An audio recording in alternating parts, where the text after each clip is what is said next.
Hello नमस्ते दोस्तों। Newspaper पढ़ रहा था। न्यूज़पेपर पढ़ते पढ़ते बड़ा इंटरेस्टिंग आर्टिकल निकल के आया।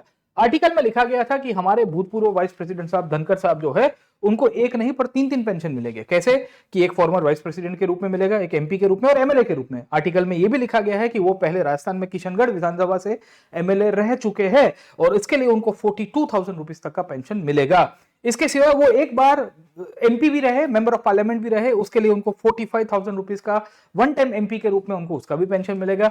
अदर देन दिस वो बंगाल के गवर्नर भी रह चुके थे इन बिटवीन 2019 से 2022 के बीच में, जहां उनको पेंशन तो नहीं मिलता है, ये याद रखिएगा, फैक्चुअली हमारे लिए इंपॉर्टेंट है, पर उनको 25,000 रुपीज तक का एक सेक्रेटरियल स्टाफ रखने के लिए उनको एक मंथली रीइंबर्समेंट मिल सकता है।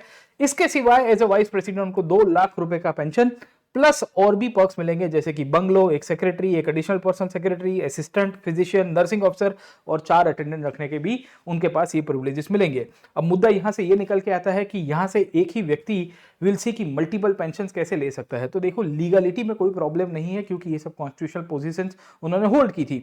पर क्या इसके ऊपर से एथिकल इशू आता है? यस, डेफिनेटली यहां से आपको देखने को मिलता रहेगा। एथिकल इशू बहुत सारे निकल के आता है। पहला तो आता है बर्डन और टैक्स पेयर।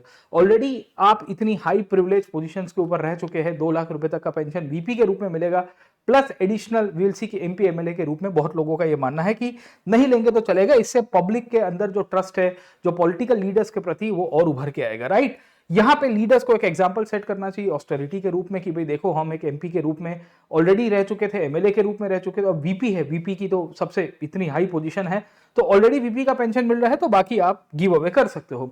इसमें इक्वालिटी का इशू आता है। अब कोई आईएएस ऑफिसर भी कह देगा कि भाई देखो, मैं आईएएस के रूप में था, मेरे को उसका पेंशन मिलेगा। बहुत बार आईएएस को भी we will come to know कि आफ्टर रिटायरमेंट कॉन्स्टिट्यूशनल पोजीशंस के ऊपर अपॉइंट किया जाता है। बहुत बार ब्यूरोक्रेट्स को भी गवर्नर्स के रूप में या ऐसी कोई कॉन्स्टिट्यूशनल पोजीशन के ऊपर अपॉइंट किया जाएगा।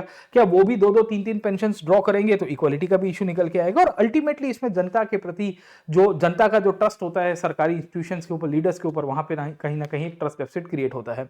तो इसमें लीगल इशू नहीं है, एथिकल इशू है। खैर, इस तरह से अगर आप यूपीएससी की तैयारी करना चाहते हो तो ज्वाइन करिए हमारे साथ अनअकैडमी। इंडिया के टॉप मोस्ट एजुकेटर्स की टीम है, लाइव क्लासेस के द्वारा आपको कवरेज कराएगी। मैं प्रतीक नायक और मेरी टीम आपको एक और इंटरेस्टिंग सेशन के साथ वापस मिलेंगे। सब्सक्रिप्शन लेने के लिए PN लाइव कोड को यूज करना ना भूलेगा। Thank you very much. Let's crack it.